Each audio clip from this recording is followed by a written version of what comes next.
Dark slime. Planet configuration. Integrity damage. 0 - 14 V2. Pin 1. Removal of the source of quintessence doesn't cause the creature to disappear while being inside the bounds of the 0 point. 4 cases.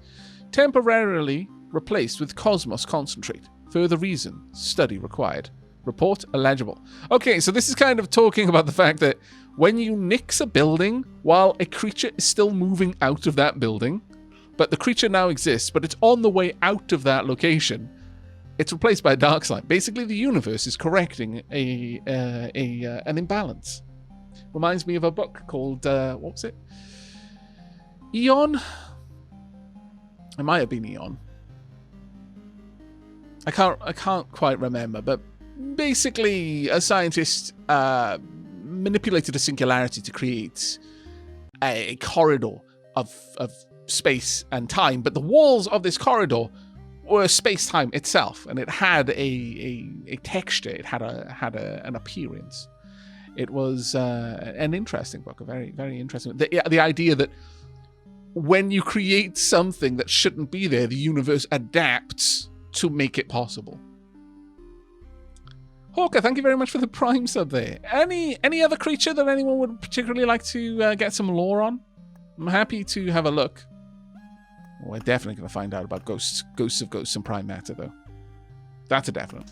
Okay, so when a man with a strong spirit faces his death, his soul will manifest itself in the form of a ghost. Ghosts may be of various shapes and demeanors. Some of them can be quite intelligent, while others are just mindless beings tied to an object.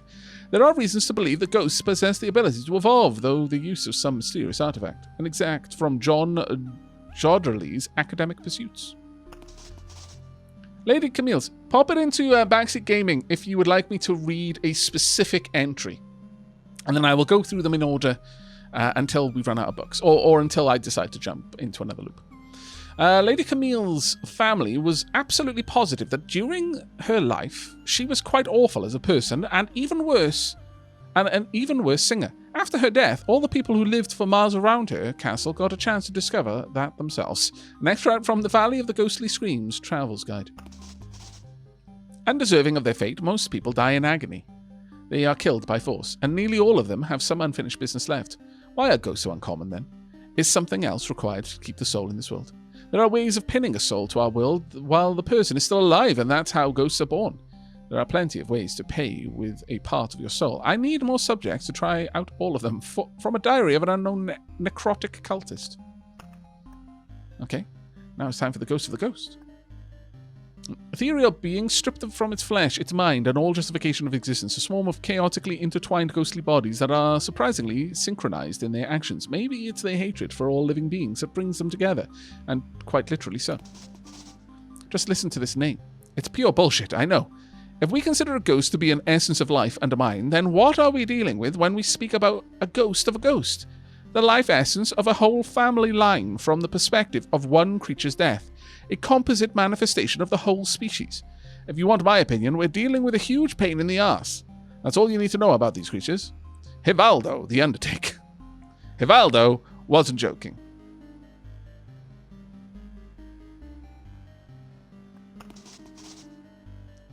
All my relatives, from brothers and sisters to the most distant grandparents, always loved my great-grandmother. That's why no one was very surprised to see a whole bunch of ghostly heads appear after the exorcist I hired finally banished her from my wedding. Wow. I saw a doll made in faraway lands. If you open it up, there's a smaller version of it in size, and a smaller one inside that, and so on, smaller and smaller. And I thought then, how could someone think up something like this? And then one night I got into a mess on the road that's behind the battlefield. I barely escaped with my life, and now I understand what could inspire the maker of that trinket.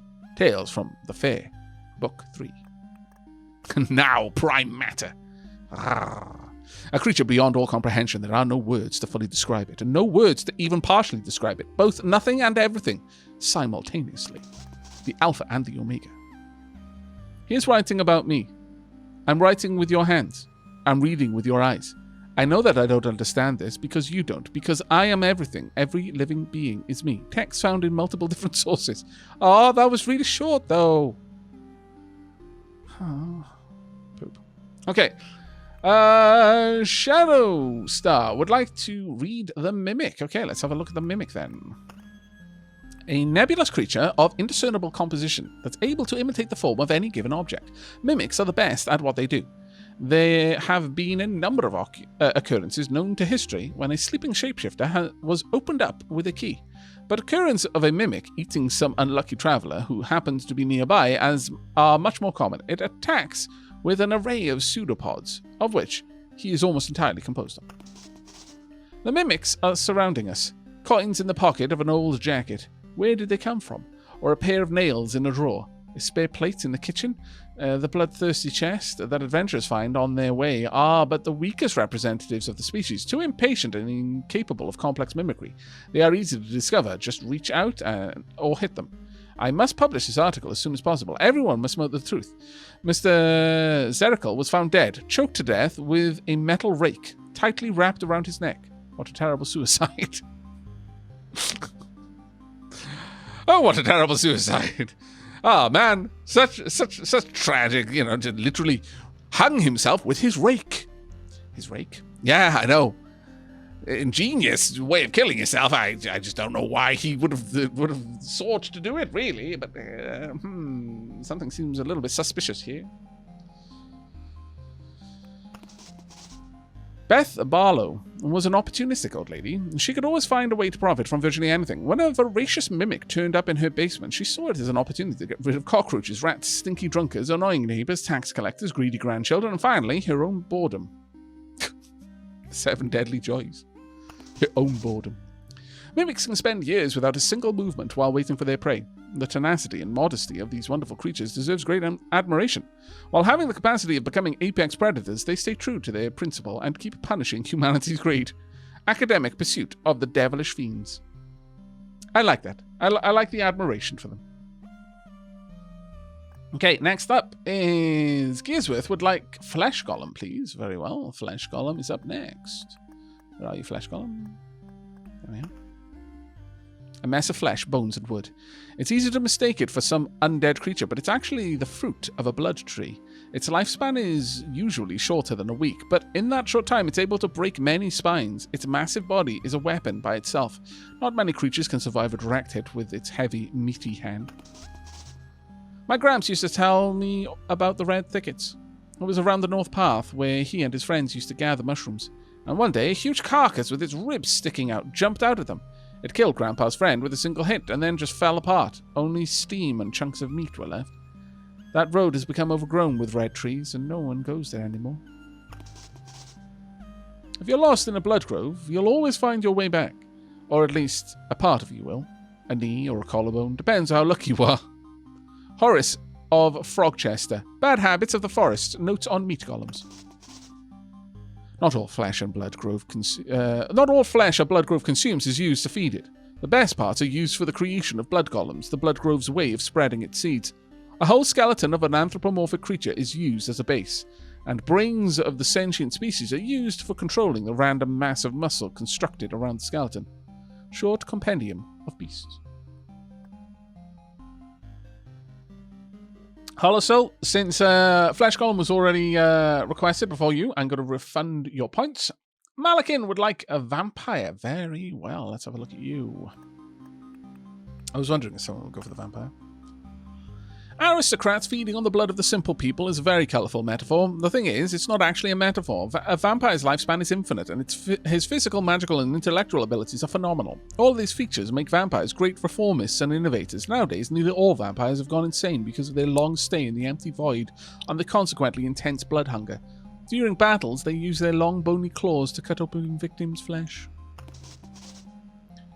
Mutual benefit is a cornerstone of civilization. People from faraway lands couldn't believe that we were living under the vampire's protection.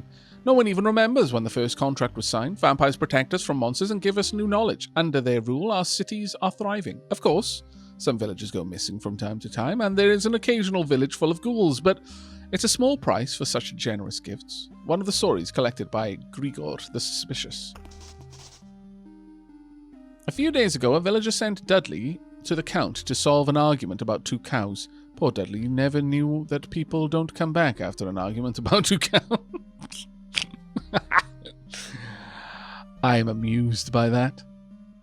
Poor Dudley.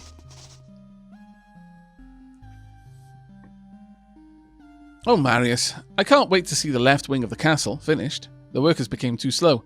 Guess I was too soft on them. They keep complaining even if I only eat 1 or 2 of them a month. I've sent the last one to the village to get some more men. From a lost correspondence.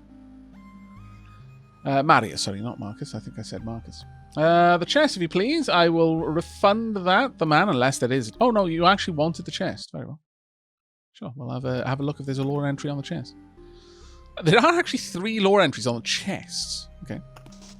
Terrible beasts that are often underestimated by adventurers. They can crush your fingers with their heavy lids or even cut you with a dagger that's hidden inside. And don't even get me started about splinters.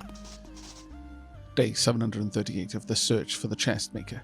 During the last months, I found and classified 7 more chests. The oldest one was about 5 centuries old, and the other was made not more than 3 years ago. But both of them were definitely made by the same master. The owner of the second chest told me that it was made by his uncle.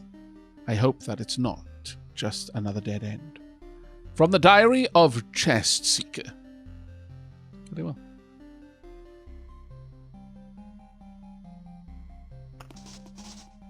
My friend Toasty won't stop talking about this new chest. His brother-in-law kicked the bucket. In a box now too. Hee hee. So, he got this chest as an inheritance. Says that his brother-in-law... Pardon me while I just open a can of drink.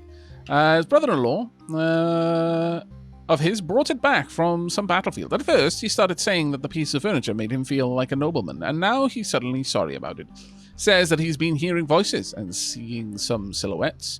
Came to me in the middle of the night, knocked at the door, screaming and all. Said that the chest was open and that it was watching him, but he had locked it. I told him to get out. Haven't seen him for a week now. One of the stories collected by Grigor, the suspicious. Well. Okay, Watcher is next up. I'm fast going through my books. Watcher. Little is known about the Watchers. Usually they are seen just staring at something. Rarely do they enter their tower, only to return soon after and continue their watch. Watchers rarely intrude on any events taking place, and when they do, there is a risk of serious alteration of history. He told me that the stars are going out, one after another, the most distant ones first, unseen to our eyes. He said that they started disappearing thousands of years ago, and that almost no stars are left now. I didn't believe him, of course. I can still see all 18 stars standing on the hill, as it always was. An extract from the report of the head of the Astronomic Society. This reminds me of a short story. I forget now who wrote it. I actually forget the name of it.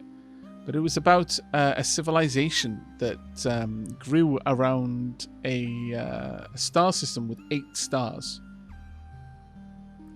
Such that there was always light in the sky. And then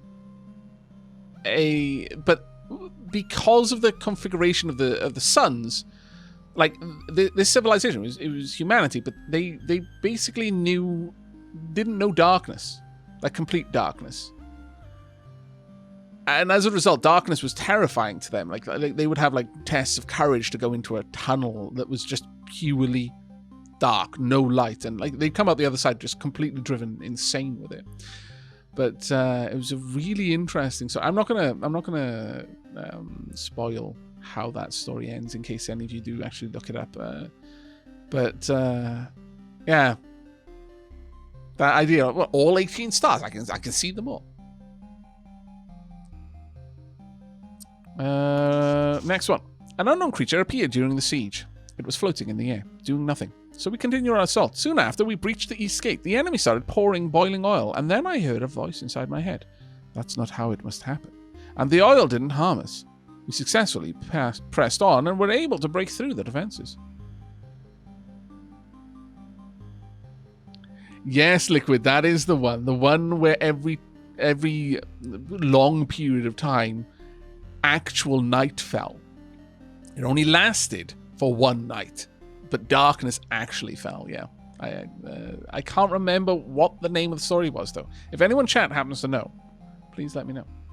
Yeah, it's an Asimov one. Thank you very much. Thank you very much, Torek. The moment you said Asimov, I was like, yes, it is Asimov.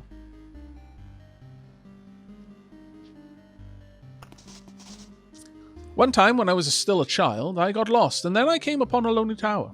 Its door was open, and inside it I saw thousands of glass walls with unimaginable paintings on them, great shining lights surrounded by stars, creatures just like in my grandfather's fairy tales, cities made of light and water. A man in a cape told me, the line of the defiler must not be broken. You must live. And then the next moment, I was standing in front of my estate. You're collecting stories. Let my story, crossed out, be in your collection too. One of the stories collected by Grigor, the Suspicious. Nostar, Lady Shilab. Have a good sleep. Thanks for stopping by the stream and modding. It is pretty late for Shilab. It's like 20 to 3 in the morning for us. I like this Grigor guy, yeah. Absolutely. Nightfall by Asimov. That's the one. Thank you so much. The watch, please, sir. I'll refund those points because we've already checked out the watch. Holosoul would like to see a blood clot. Very well. Let's go ahead and check out the blood clot.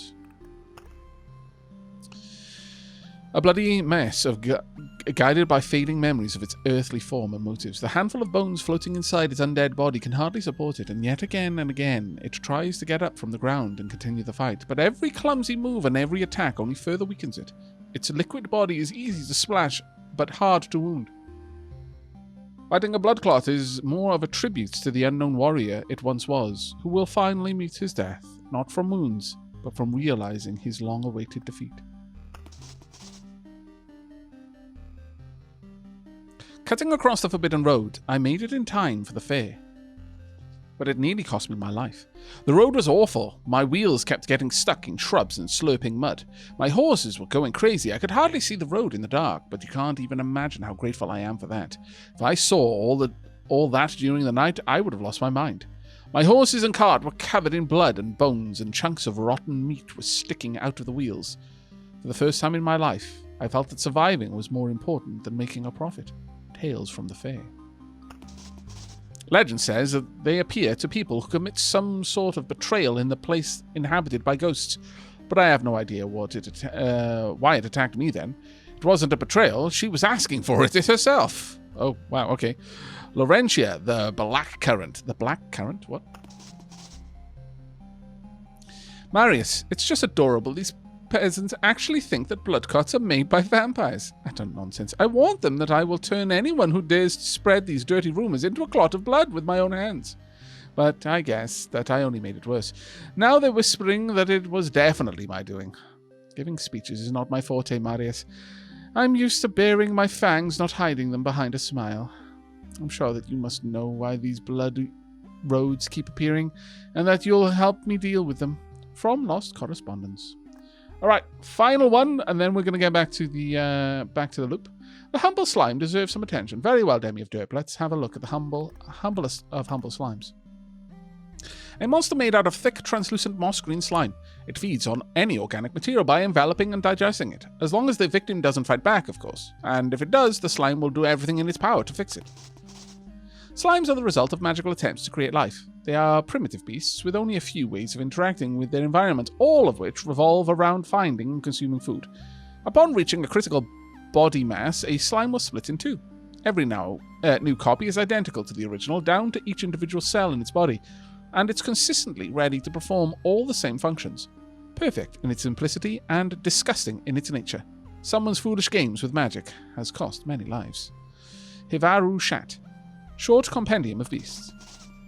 A long time ago, in a land far away, the first adventurer was born. Adventurer. He took the first sword and opened the door to the first dungeon, as the slime was already waiting for him there. Dissertation on the beginning of all beginnings. The recipe for slime lasagna is so simple. Even a goddamn slime itself could make it. The only tricky thing is surviving after tasting it. Slime lasagna. Oh no. Thornton Damsey, the slime on a slice of battle cookbook. Okay, I approve. I approve so much. Now, out of curiosity, are there actually bits of information on this? How about then we have a look at something? Lich's Palace. Every palace increases the Lich's HP and damage. The structure has nothing to do with your homelands. It's something completely new and otherworldly. The architecture is not overly eccentric, but something about this building just screams that it's not from this universe. What is it that scares people so much about the Lich's Palace? Is it the unknown mineral that it's built from? Or maybe it's the rare flashes of strange light from its empty rooms? No. Just come close enough and you'll instantly understand that the whole building is an inseparable part of its mighty master. Himself, rather. Okay, interesting. I have to say, I'm loving the lore in this game, especially the Lich. Honestly, kind of wants to root for the Lich. Yeah, I know, right?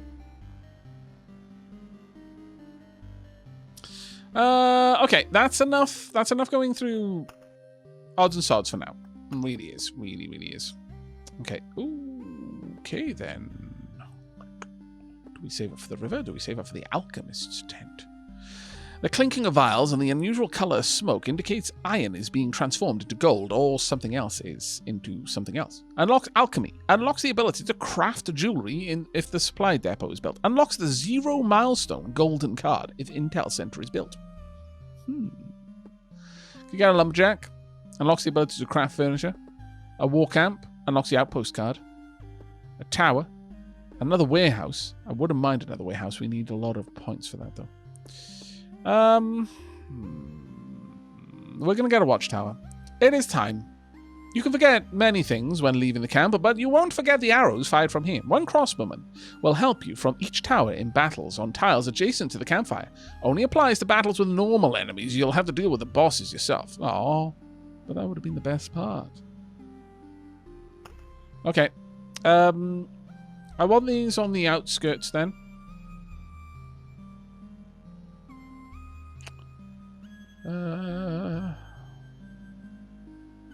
Actually, we'll pop one here. Oh, a new character. That's a nice structure. Sturdy, reliable, useful. I keep telling myself this over and over. I nearly started to believe it. My boys are trained to see quite well in this mist. They'll support you in battle if you're within a crossbow's reach. And the civilians will sleep better at night. I can guarantee their safety. Let's have a look. That one can actually be upgraded. What would happen if we upgrade it? Increases the tower's crossbowman strength and area of effect is increased by 1 tile from the campfire. Oh. Nice. Library can't be upgraded, though. Okay. Alright. Smith's Forge card. There are lots of cards for us to unlock. Okay, let's get out there. Let's get doing an expedition. Let us get some new cards. Also, Maze of Memories and the Bookery. What's the Maze of Memories? The intricate structure of this of its walls forces you to use your brain and remember a big part of this world. It does nothing. It takes up a lot of space. Okay. An archive of ancient tomes. Here you can gain knowledge in exchange for other knowledge. Replaces your cards with random ones when you pass by. Collapses after 20. What? Okay. Let us go and have a quick gander at these things. Oh, do I need to place one before I can see? A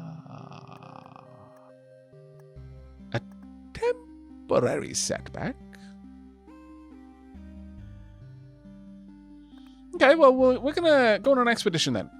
I have 2 skulls, which means if things go utterly, terribly wrong, we can get back with all of our gear. I want to take the Bookery, but I'm gonna have to give something up for that. Spiders, as much as you are cool, we're taking the Bookery. Also, we're taking the Maze of Memories. I really would like the Ancestral Crypt, but we're taking the Maze of Memories. This seems to work so well with the Necromancer for boss fighting, but we'll see how it goes. Also, I have to get to sleep now. I hope that you'll all have a good stream and a good night. Sheep. Take care, buddy. Have a good sleep, mate. All right. I think... I mean... we're going to just see how it goes. We're going to see how it goes. Necromancer show. We'll roll with the Necro. Okay. Okay, just pop it down somewhere. Pump. Oh. Oh. Oh.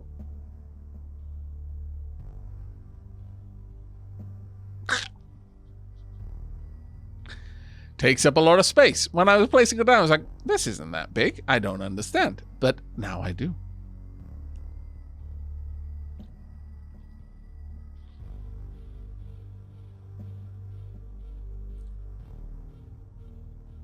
And you contained it. Like it, oh, wow. Imagine if I put it out here. Would it have filled up everything?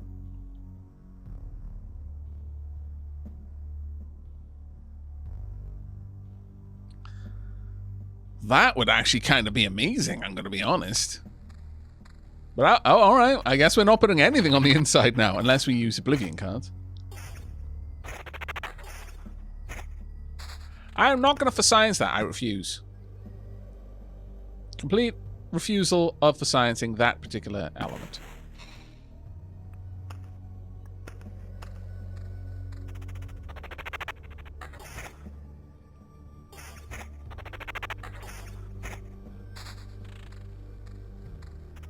On the plus side, the world isn't going to be able to place anything on the inside now against the road.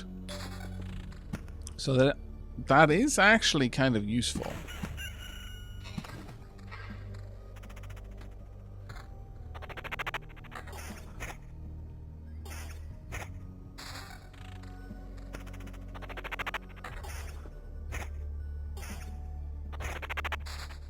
Plenty. Ooh. I was about to say plenty of trees. Yeah, we can absolutely pop that there. Ruins. I don't know.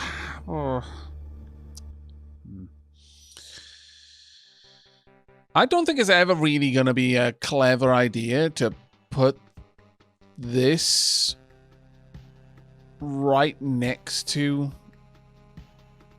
a battle in the city against any god. So I'll move it back. As I said before, there is a chance that something is going to spawn there that's going to cause me an issue, but I kind of want the...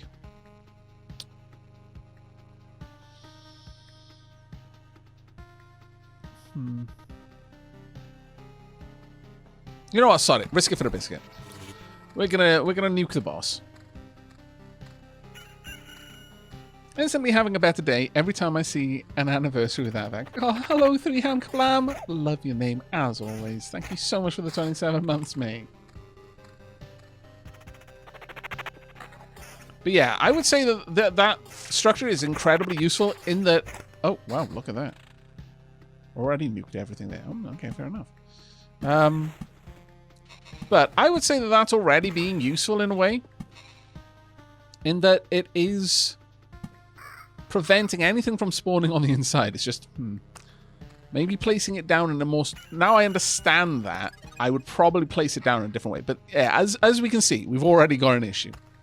Already going to be dealing with this little scallywag over there shooting at me. Oh, but it's fine. I've got a scallywag of my own. Haha, take that. No. The gold cards do not get discarded. How do you mean, Madden?